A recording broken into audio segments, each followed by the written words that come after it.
Good morning. আমি আবারও চলে এসেছি নতুন একটা ব্লগ নিয়ে। আজ ছিল শ্রাবণ মাসের প্রথম সোমবার।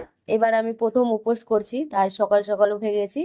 প্রথমে স্নান সেরে নিয়ে পুজো করে নিলাম। প্রতিদিন যেমন পুজো করি তেমনই করেছি।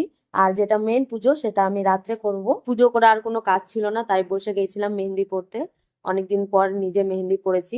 এদিকে বিকাল হয়ে এসেছে, পিয়াও চলে এসেছে। এখন বাজার যাব পুজোর জন্য কিছু কেনাকাটি করতে। আর এই যে দেখো আমার অবস্থা, মেহেন্দি পরে নিয়ে কোনো কিছু করতে পারছিলাম না।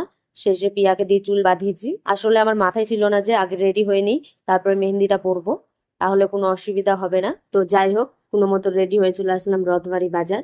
নিয়ে নিলাম পুজোর কিছু জিনিস, তারপরে চলে গেলাম নাচের ক্লাসে। আর এই যে দেখো কতটি বেলপাতা ম্যাম দিয়েছে আমাদেরকে। আমরা তো বেলপাতা পেয়ে অনেক খুশি হয়ে গেছিলাম।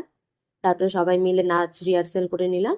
তারপরে আবারও বেরিয়ে গেলাম, কারণ আমাদের এখনো কেনাকাটা কমপ্লিট হয়নি। আর চলে এলাম মিষ্টির দোকানে, নিয়ে নিলাম ভোগ। তারপরে চলে আসলাম বাড়ি।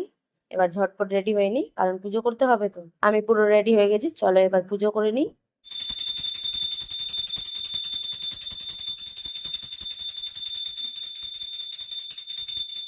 পুজো হয়ে গেছে, মন্দির যাব ভেবেছিলাম, কিন্তু অনেকটা রাত হয়ে গেছে, তাই আজকে আর গেলাম না। তারপরে খেয়ে নিলাম সাবু মাখা। আমাকে এমনিতে সাবু মাখা ভালো লাগে না, অনেকদিন পর ইচ্ছে হয়েছিল, তাই খেয়ে নিলাম। এমনিতে খেতে ভালো হয়েছিল।